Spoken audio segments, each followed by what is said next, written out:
Hello student, स्वागत है आपका हमारे यूट्यूब चैनल अभी रॉय पीसीएम क्लासेस में। स्टूडेंट आज के नई वीडियो के साथ आज जो हम पढ़ने वाले हैं क्लास 12 की फिजिक्स। और क्लास 12 की फिजिक्स विषय के अंदर चल रही थी हमारी फर्स्ट बुक। और फर्स्ट बुक का पहला चैप्टर चल रहा था जिसका नाम था वैद्युत आवेश तथा क्षेत्र।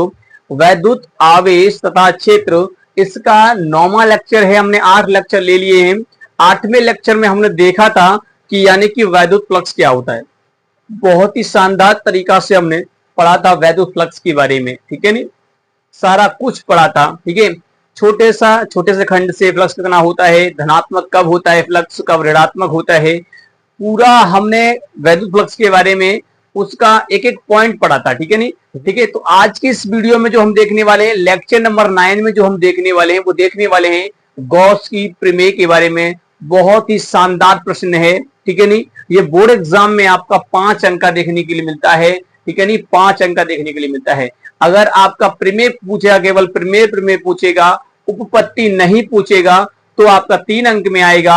और अगर उपपत्ति पूछ लिया, प्रूफ पूछ लिया तो आपका ये 5 अंक का देखने के लिए मिलेगा, सीधा 5 अंक का बनेगा, ठीक है नी।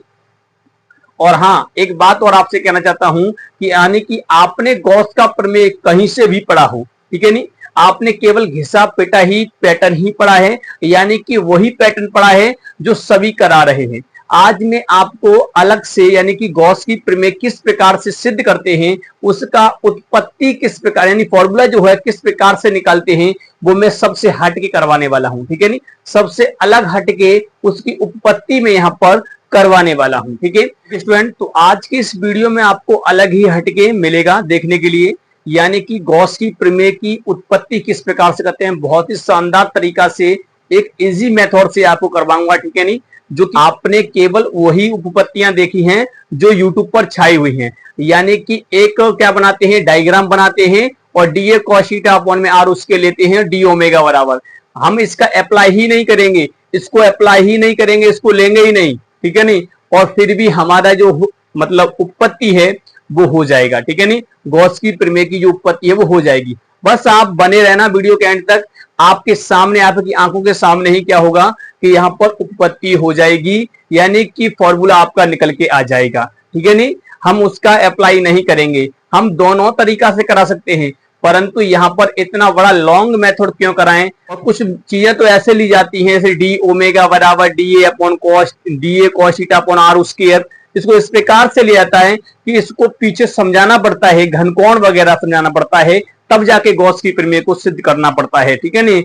और बच्चे के अंदर दिमाग में कंफ्यूज रहेगा हमेशा कि यानी कि ये वैल्यू आई कहां से है, ठीक है नी। घनकोण तो बता दिया कैसे होता है, ये D A cos theta upon R square कैसे होता है, ठीक है नी।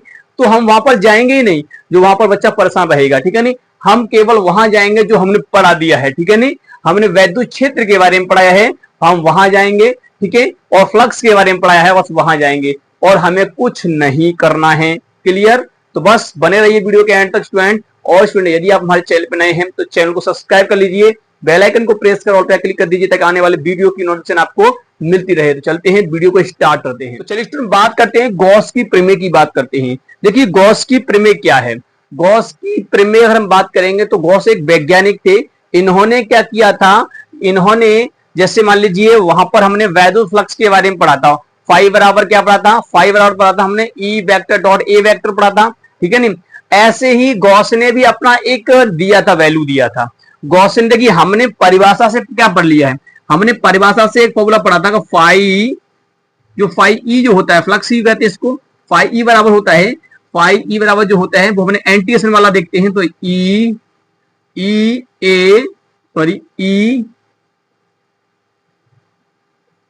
E vector dot D A vector, ये पढ़ा था हमने। अगर इसको वेक्टर फॉर्म हटाएंगे तो आपको आ जाएगा, ठीक है। और यहां पर अगर हम देखें तो गॉस ने भी इसी के बराबर, ये परिभाषा से देखा था हमने, ये किससे निकल के आया था, परिभाषा से। परंतु गॉस ने बताया था क्या हम बिना परिभाषा के भी हम निकाल सकते हैं, बंद पृष्ठ के लिए भी तो निकाल सकते हैं। तो उन्होंने बंद पृष्ठ के लिए निकाला तो उन्होंने बताया था फॉर्मूला आपका क्या, Q अपॉन एप्सिलॉन नॉट। इन्होंने कहा ऐसे भी फ्लक्स निकाल सकते हैं और भैया ऐसे भी फ्लक्स निकाल सकते हैं। हम इसी फॉर्मूला को कहते हैं गॉस का प्रमेय, यानी कि जो ये निकल के आया इसी को हमें सिद्ध करना होता है, ठीक है नी। Q अपॉन एप्सिलॉन नॉट, कहीं कहीं पर आपको इससे ऐसे लिखा जाता है सिग्मा Q अपॉन में एप्सिलॉन नॉट। तो ये गलत नहीं है, सही है, क्योंकि यहां पर हम बीजगणितीय योग करते हैं आवेशों का, तब जाकर के कुल फ्लक्स निकल के आता है। तो ये बंद पृष्ठ के लिए निकाला था, और ये केवल आपका बंद पृष्ठ के लिए नहीं है, हम बंद पृष्ठ का इसी से भी निकाल सकते हैं, बंद पृष्ठ का इससे भी निकाल सकते हैं, ठीक है नहीं, और इससे भी निकाल सकते हैं। क्लियर। तो बंद पृष्ठ के लिए किस प्रकार से गॉस ने निकाला था वो हम यहां पर देखेंगे। तो गॉस की प्रमेय क्या कहती है, मैं आपको बता देता हूं मोटा मोटा। गॉस की प्रमेय कहती है कि कोई एक बंद पृष्ठ है भाई, बंद यानी कि गेंद की तरह, कोई एक गेंद है, ठीक है नहीं, और गेंद के अंदर हमने एक आवेश को पकड़ा और आवेश को पकड़ के घुस दिया उसके अंदर, ठीक है नहीं, उसके अंदर आवेश को डाल दिया। अब आवेश जो डला हुआ है गेंद के अंदर, तो आवेश प्लस होगा तो बल रेखाएं बाहर की ओर निकालेगा, अगर माइनस होगा तो भैया बल रेखा अंदर की ओर आएंगी उसके अंदर, ठीक है नहीं। तो इसका मतलब ये कि उसके अंदर प्लस आवेश है, ये मान लीजिए प्लस आवेश डाल दिया तो वो बल रेखा बाहर निकलेंगी, और बल रेखा जब बाहर निकलेंगी, कितनी बल रेखा निकलेंगी, जितना बॉल का एरिया है भाई, ऊपर का पृष्ठीय क्षेत्रफल है, पूरा पृष्ठ का क्षेत्रफल, बॉल का जो पूरा पृष्ठीय क्षेत्रफल जो है वो लीजिए, उसमें वैद्युत क्षेत्र रेखाओं से गुणा कर दीजिए, आपका फ्लक्स निकल आएगा, ठीक है नहीं। उसी के संबंध में ये दिया था। तो क्या कहता है गॉस का प्रमेय, कहता है किसी बंद पृष्ठ से गुजरने वाला कुल वैद्युत फ्लक्स, किसी बंद पृष्ठ से गुजरने वाला कुल वैद्युत फ्लक्स उस पृष्ठ द्वारा घिरे कुल आवेश का एप्सिलॉन नॉट गुना होता है, यानी 1/एप्सिलॉन नॉट गुना होता है। यही गॉस का प्रमेय होता है। ये केवल प्रमेय यानी कि कथन है केवल। अब चलिए इसको हम अप्लाई करते हैं। पहले हम यहाँ पर इसकी डेफिनेशन लिखेंगे, उसके बाद इसको समझ लेते थोड़ा सा, उसके बाद आगे हम इसकी उत्पत्ति देखेंगे। चलिए स्टूडेंट, इसकी जो डेफिनेशन कहती है, पहले इसके सॉरी डेफिनेशन नहीं यानी प्रमेय क्या कहती है, ठीक है नहीं, प्रमेय क्या कह रही है इसकी, प्रमेय कहती है किसी बंद पृष्ठ द्वारा किसी बंद पृष्ठ से गुजरने वाला कुल वैद्युत फ्लक्स, कोई बंद पृष्ठ है उससे गुजरने वाला कुल वैद्युत फ्लक्स पाई ई, उस पृष्ठ द्वारा घिरा कुल आवेश Q का 1/एप्सिलॉन नॉट गुना, गुना मतलब गुणा कर दीजिए उसमें, ठीक है नहीं, यानी Q में जो आवेश है उसमें, ठीक है, तो गुना होता है। ये प्रमेय कहती है, इसे गॉस की प्रमेय कहते हैं, इसे या गॉस का नियम कहिए, प्रमेय कहिए, कुछ भी कहिए, गॉस लॉ, गॉस थ्योरम, कुछ भी कह सकती हैं, ठीक है नहीं। चलिए, तो ये इसका फॉर्मूला होता है फाई ई बराबर होता है आपको Q/एप्सिलॉन नॉट। क्लियर। चलिए आप देखिए, समझिए इसको, ये क्या कह रहा है। जैसे मान लीजिए कि आपका एक आवेश है, ये आवेश है, ठीक है नहीं। अब इसके कारण अगर मैंने इसको एक बॉल के अंदर ले लिया भाई, इस प्रकार से, ये बॉल है, ये बॉल ले ली, ठीक है नहीं, इस प्रकार बॉल समझिए, ये हमने यहाँ बॉल ली है और इस बॉल के अंदर इसको बंद कर दिया।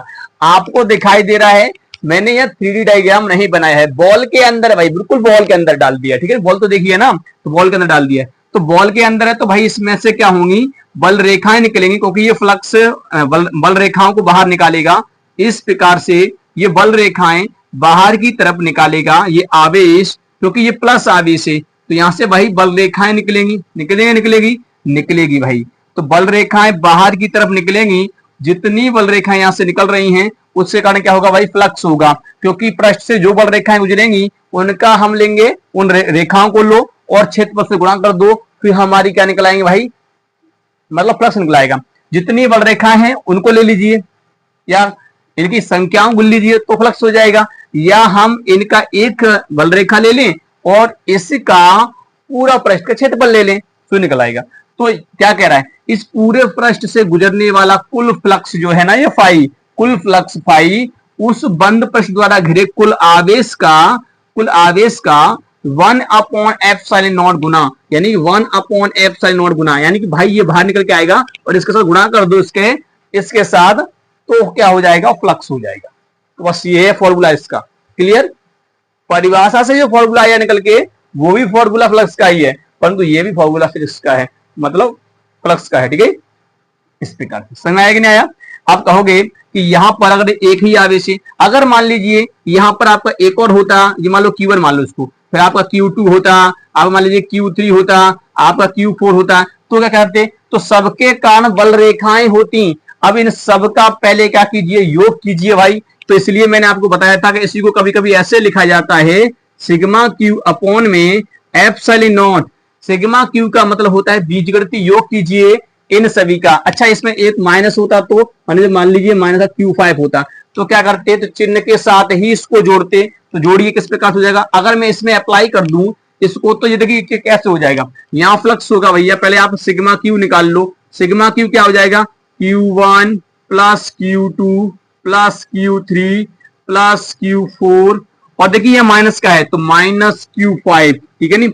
इस प्रकार से लेंगे, इन सभी को जोड़ लेंगे। अब जोड़ने के बाद इसमें हमें गुणा करना है केवल एप्सिलॉन नॉट से, या तो इसमें भाग लगा देंगे, ठीक है नी। एप्सिलॉन नॉट से भाग लगा देंगे तो इस पूरे में अगर मैं एप्सिलॉन नॉट से भाग लगाऊंगा तो इसमें भी मुझे एप्सिलॉन नॉट से भाग लगाना पड़ेगा, तो ही हमारा फ्लक्स निकल के आ जाएगा। क्लियर, समझ में आया मैंने किस प्रकार से बताया है। तो बस यही कह रहा है कि किसी बंद पृष्ठ से गुजरने वाला कुल वैद्युत फ्लक्स फाई ई उस पृष्ठ द्वारा घिरा कुल आवेश Q का 1/ε0 गुना होता है, ठीक है नी।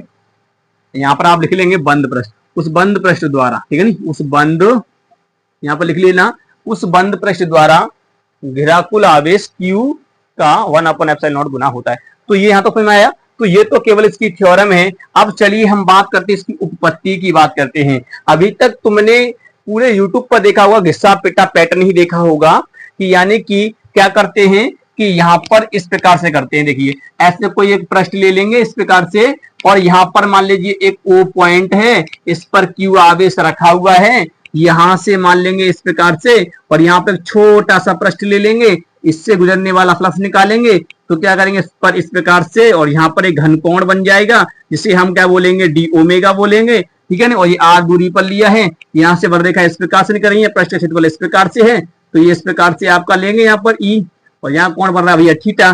तो अब यहाँ फ्लक्स निकालना है, तो ऐसे पढ़ा होगा अब तक तुमने, परंतु इससे हटके भी इसका अलग से एक डेरिवेशन होता है।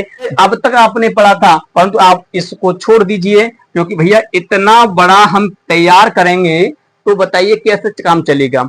ये हो जाएगा बस, वो कुछ नहीं है, इससे हो तो जाएगा। अगर मैं आपको करवाना चाहूं तो इससे ही करा दूंगा, क्योंकि देखिए इसमें कोई ज्यादा कोई चीज नहीं है। पहले आप इससे करें, आप विद्युत क्षेत्र निकाल लीजिए, ठीक है नहीं। और आप जानते हैं, आपसे कहा जाएगा कि डी ओमेगा जो होता है, याद कर लेना, D A cos theta upon R square होता है, ये घन कोण होता है। क्या होता है ये घन कोण, यहाँ पर जो कोण बनाता है जैसे वो घन कोण बोलते हैं, ओ डी ओमेगा से दिखाते हैं। छोटा बन रहा है इसलिए, फिर छोटे से बन रहा है इसलिए छोटे को दिखाएंगे डी ओमेगा। और भैया फिर बाद में जाकर इसका स्नान करेंगे डी ओमेगा का, तो वो हो जाएगा भैया 4 पाई हो जाएगा, ठीक है नहीं। क्या हो जाएगा 4 पाई हो जाएगा, इसका मान हो जाएगा। हम मानते हैं घन कोण का जो मान वैल्यू होता है पूरे का वो 4 पाई होता है, क्लियर, इतना हो जाएगा।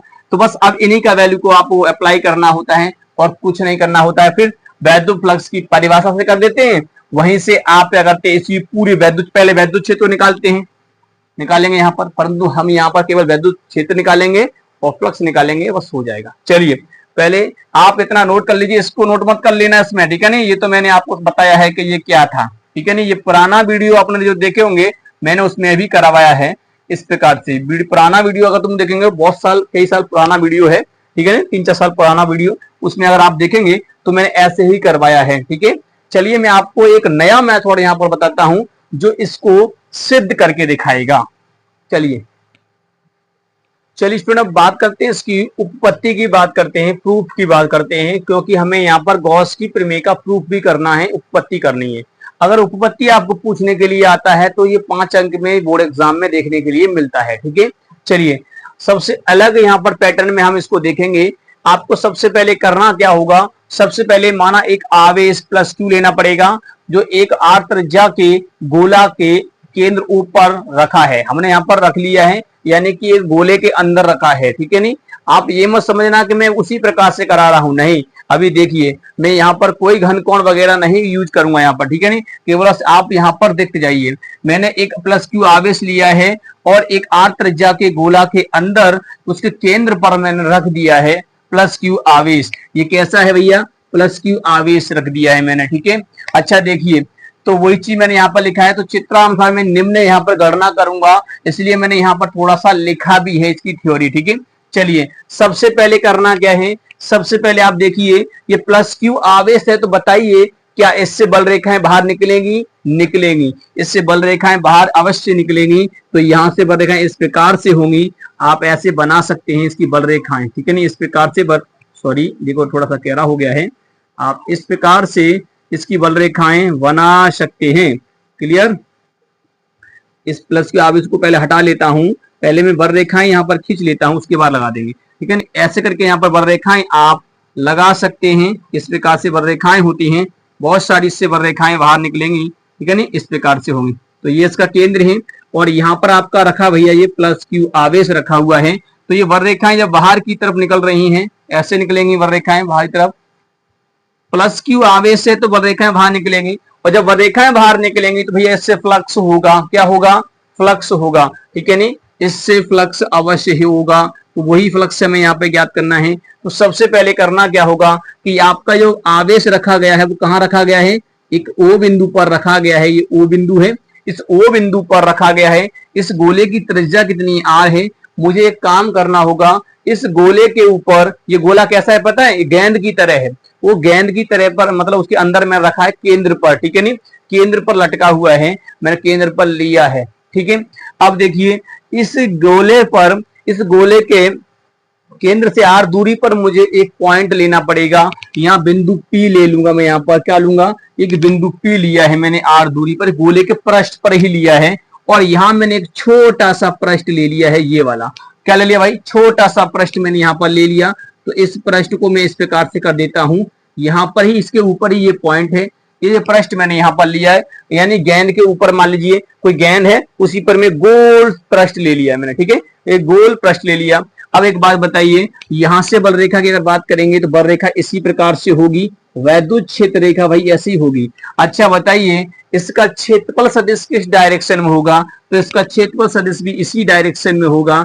मैंने बताया था आपको कि क्षेत्रफल सदिश क्या होता है, पृष्ठ के लंबवत जो खींचा जाता है बाहर की ओर वो क्षेत्रफल सदिश होता है, तो इसका क्षेत्रफल सदिश उसका बाहर की ओर होगा। तो यहाँ पर आप खुद बताइए कि क्षेत्रफल सदिश और वैद्युत क्षेत्र के मध्य के बीच कोण कितना है, 0 डिग्री, क्योंकि भाई एक ही डायरेक्शन में है और एक ही वहां पर है, तो थीटा यहाँ पर 0 डिग्री होगा। इतना क्लियर हुआ कि नहीं हुआ, ये पूरा पृष्ठ था। अब देखिए पूरे पृष्ठ से तो हम फ्लक्स निकाल नहीं सकते, पहले हम छोटे से पृष्ठ से क्या निकालेंगे, फ्लक्स निकालेंगे, ठीक है नहीं। तो ये मैंने पृष्ठ जो लिया है ना, ये क्या है, मान लीजिए डीए, तो देखिए अब ये बंद पृष्ठ है तो इसे हम सरफेस बोलते हैं। तो यहाँ पर अगर हम ए ना लेकर के हम एक काम कर, चलिए कोई बात नहीं, ए ही रहने दीजिए, ठीक है नहीं। तो ये मैंने पृष्ठ लिया, तो इसका ये मैं नाम देता हूं, इसे डी ए नाम दूंगा, क्या नाम दूंगा भाई, डी ए। पूरे का है ए, क्षेत्रफल ए है, तो छोटे वाले का कितना हो जाएगा, मान लीजिए ए हो जाएगा, क्लियर, छोटे का डी ए हो जाएगा, इस प्रकार से होगा। तो इसका क्षेत्रफल सदिश क्या होगा भैया, डी ए वेक्टर होगा, क्या होगा, डी ए वेक्टर होगा, क्लियर। इनके बीच कोण कितना है, 0 डिग्री।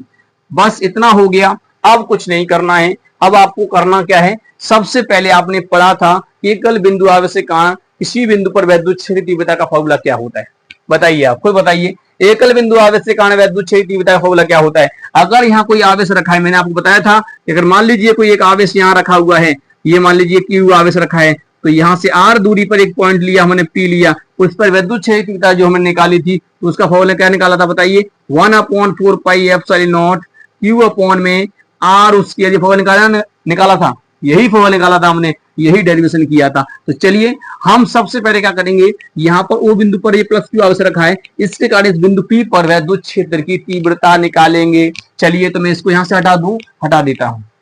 चलिए सबसे पहले हम निकालते हैं प्लस क्यू आवेश के कारण, प्लस क्यू आवेश के कारण पी पर वैद्युत क्षेत्र की तीव्रता, वैद्युत क्षेत्र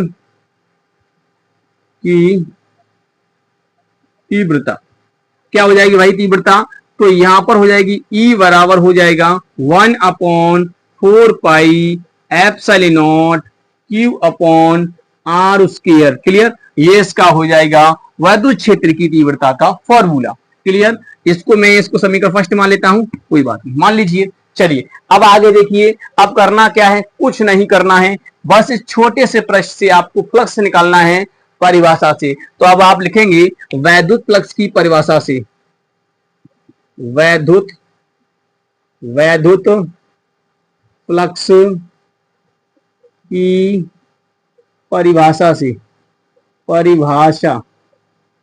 परिभाषा से, क्योंकि हम यहाँ गॉस की परिमिति तो हम सिद्ध करने वाले हैं, तो यहाँ पे इसको तो अप्लाई करेंगे नहीं, हम परिभाषा से देखेंगे। परिभाषा क्या कहती है, किसी पृष्ठ से गुजरने वाली बल रेखाओं की संख्या को वैद्युत फ्लक्स कहते हैं। तो उसका फॉर्मूला क्या बताया था मैंने, उसका फॉर्मूला बताया था मैंने, मतलब फाई बराबर होता है ई ए कॉस थीटा, ये बताया था। परंतु यहां पर देखिए छोटे से पृष्ठ से निकालेंगे, तो छोटे से पृष्ठ के लिए हम क्या करेंगे, परिभाषा वैद्युत फ्लक्स की परिभाषा से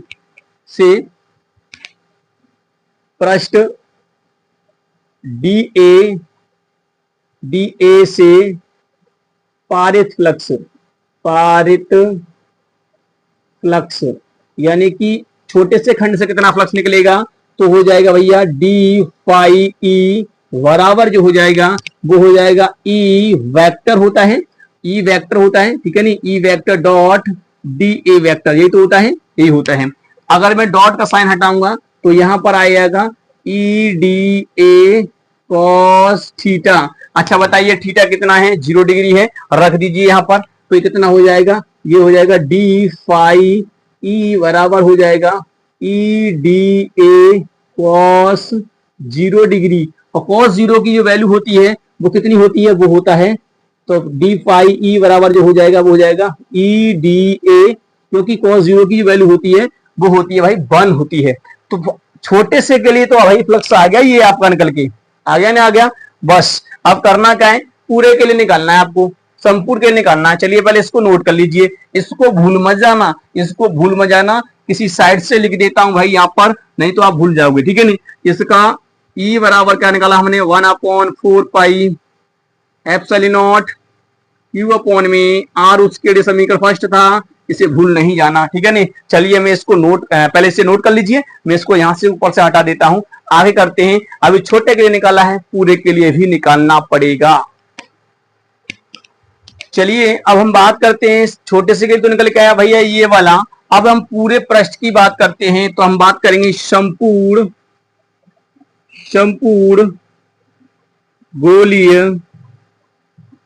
गोलीय पृष्ठ से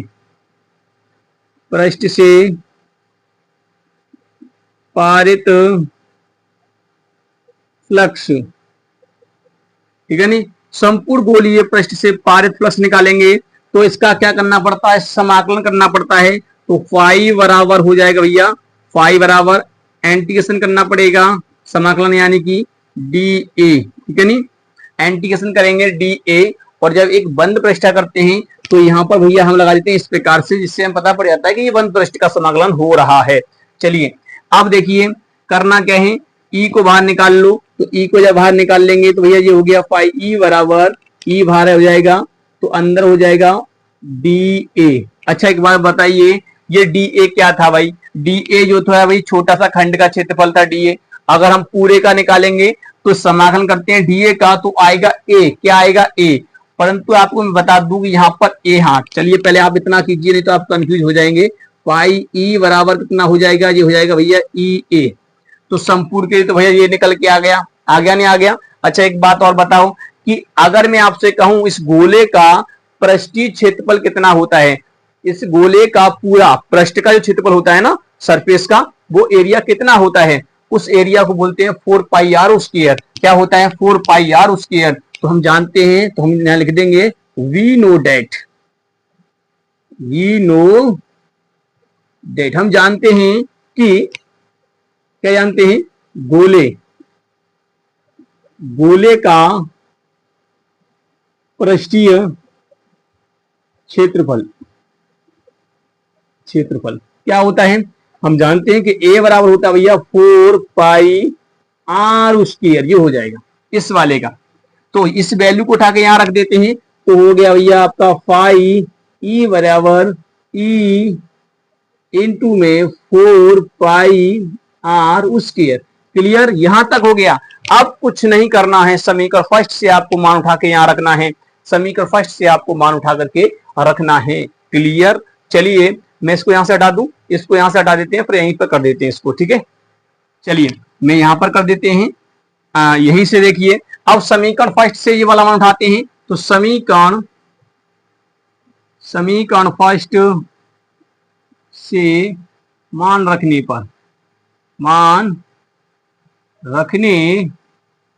पर बहुत ही इजी है भाई, ऐसे कभी नहीं पढ़ा होगा तुमने, ठीक है नहीं, ऐसे नहीं पढ़ा होगा।